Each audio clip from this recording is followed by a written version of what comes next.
Hey guys, my name's Alston. I'm a self-taught videographer based in the San Francisco Bay Area, and today I'm going to be talking about my sling setup for everyday use.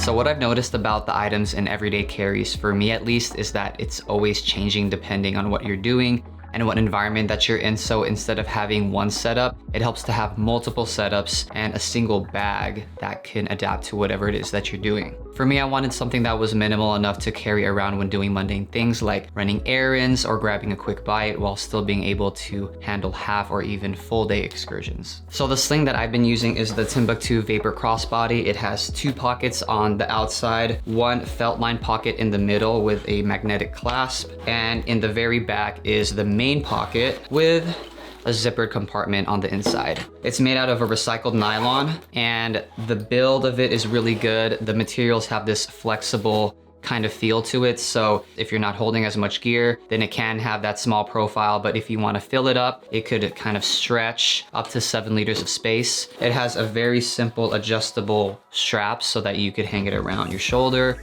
or around the back.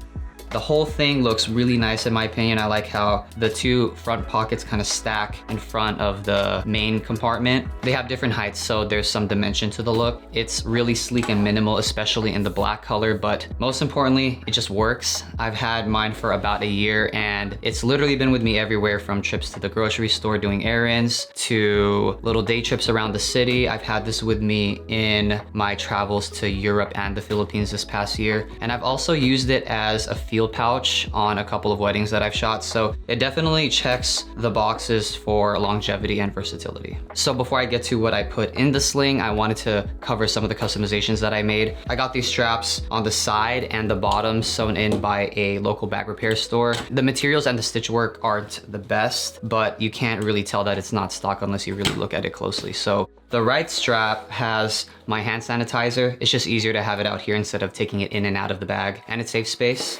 And on the left strap, I keep a hero clip, which is a basic carabiner with this hook feature, so you could hook it on anything, hang it on any surface, most surfaces, because there's this little grippy texture right here. And because it's a carabiner, you could clip a lot of stuff onto it, like my keys. So my key setup is really simple. It's just car key, house key, and an air tag. I like having this little carabiner here because with or without the sling, sometimes I just clip it onto my belt loop. But if I am not doing that, I could just do that. Hook it onto the hero clip. On the bottom are these kind of compression straps, adjustable straps, and this is what I would use to hang maybe an umbrella or a light jacket or flannel. And I'm really glad that I added all of these because it just gives me more carry options without having to fill up the bag. So the last customization is a small one, but I have right here this double-sided clip. I could just hook it onto the other zipper. Makes it a little bit harder to get into the bag without me noticing. And this is nice to have because the main compartment is gonna have more of my valuables. So yeah, good option.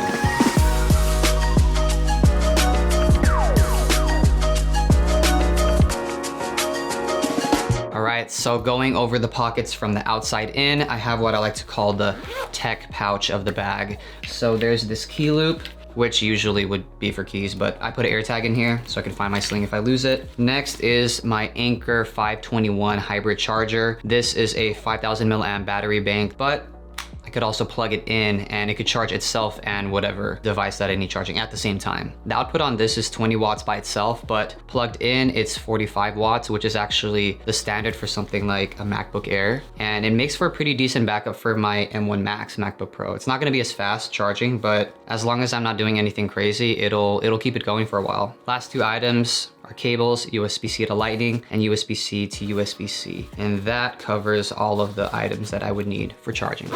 Next pocket I use is a kind of toiletries pouch. Starting from the right, I have a pack of tissues because I have really bad allergies. Next to that is an Altoids box with first aid stuff. This is something that you hope you don't have to use, but for me, it actually came in handy quite a few times. I just filled this up with a bigger first aid kit that I have in my car. And what's great about this is that you could customize it however you like. And next to that, I have this foldable utensils kit from Fork & Knife. This one is the knife and then this one is the fork, and it just slides in and out of this little plastic housing right here, and it's super thin. You could probably fit this in a wallet, and it's really nice to have for one of those unexpected meals on the road. Then I have some hand soap just in case. And the last thing I have is this nano bag. It's literally the smallest packable bag I've ever seen, and I think they were a Kickstarter, but they launched a while ago and they seem to be doing really well. These come in different styles and colors, but I got the standard version in black. It's made out of a diamond ripstop fabric, and it's rated to hold up to 66 pounds, which is a lot considering how packable it is. I would use this as a grocery bag, but I don't since I carry bigger ones in my car. Instead, I find myself using this as a takeout bag when I eat out or if I'm out shopping for other random stuff. So I could cut down on using paper or plastic bags from merchants because those usually get wasted. So the felt line pocket in the middle, I'm pretty sure is for sunglasses. I don't use mine very often, but I'll take a pair and put it in just so you guys could see. This isn't really part of my kit though, so yeah, that's what it looks like. I would keep it empty, but just so I have one, got a pen in here, and that's literally it for this pocket. So the 3 pockets that I've been talking about usually stay the same no matter what I'm doing. It's just easier to keep it that way. Plus, the items aren't very heavy or bulky, so it's not that big a deal to have them in here. It's only the stuff in the main compartment that changes depending on what I'm doing, except for 2 things, my phone and my wallet. So these 2 are pretty obvious because with or without the sling, I definitely need these 2 on me. So my daily driver is the iPhone 12 Pro Max. I used to have the 7, then I upgraded to this. Huge upgrade, really great. Only thing is that the max size is a little bit too big for my hands and my pocket. That's just something I've noticed over the years. So maybe when the 15 comes out, I'll probably swap this out for that and get the normal sized one. For my wallet, it's super simple. This is just a minimal wallet that I found on Amazon. I used to use a MagSafe wallet, but I noticed that I would have to take it on and off every time that I would dock it on the MagSafe charger that I have right here on my desk, and when I would put it on my car phone holder. So the act of taking it on and off just made me lose it more or misplace it more. So getting this was a lot simpler to manage, especially with this AirTag pocket here. This wallet in particular holds like 7 or 8 cards, but I'm only really needing it for 2 of my credit cards. And then there is a pocket for an ID, but I don't want to show you guys my ID. So when these 2 aren't in my pockets, they're usually in the zippered compartment of the main compartment. It's just nice to have that added security. That's why it's in there. And it also helps separate it from all of the other stuff. And these are the other stuff, starting with my AirPods Pro. Usually use these at the gym, but sometimes I'll throw it in my sling if I'm doing something where I could zone out, like grocery shopping. And next up, I have my Stanley water bottle, 20 ounces, vacuum sealed.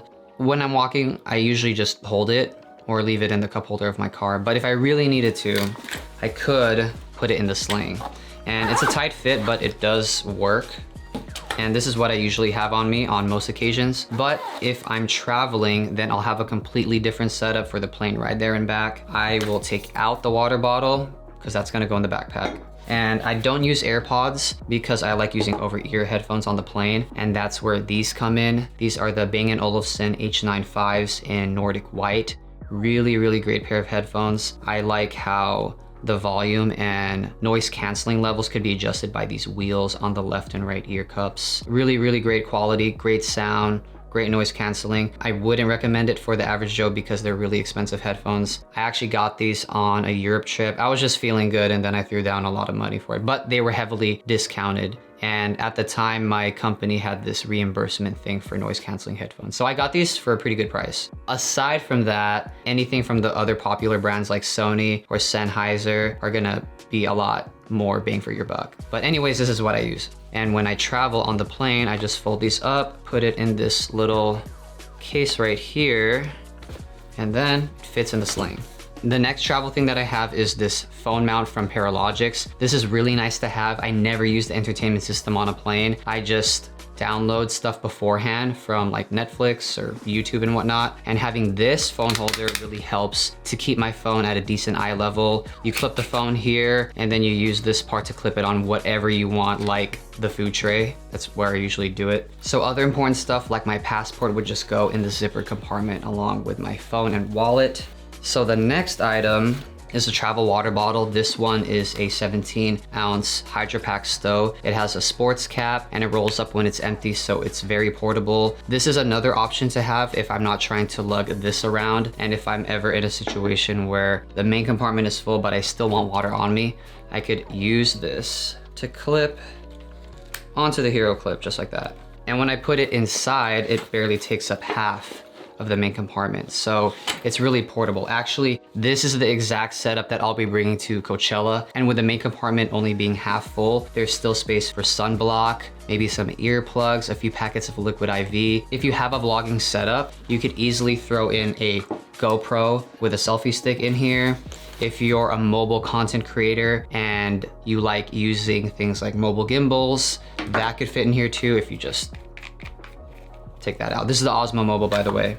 Take that out, and then you can even fit this on top of that. Look at that. Even with the GoPro, the whole thing still fits inside. And speaking of vlogging setups, hold on, let me just take these out.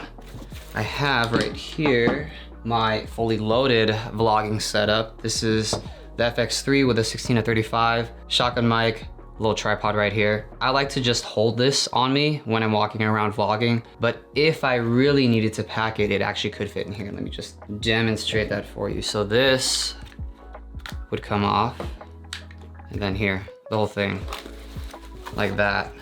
Microphone right here, and then this tripod, you could just hook into the compression straps. I've also done the same test with the A7 IV. It does fit, it just makes it look even bulkier than it already is because of the eyepiece, but it works, which is pretty crazy. And on top of that, you could put an extra battery or just use the battery bank in here to trickle charge on the go. So there's just a lot of options for whatever situation that I'm in, and it helps that there's this almost ecosystem of stuff that pair well with each other. But anyways, that's all the configurations that I could think of. Hopefully this showed how awesome the Vapor Sling is and maybe give you some ideas on your own setup. If you found this video helpful, please give it a like. Thanks so much for watching, and I'll see you guys on the next one.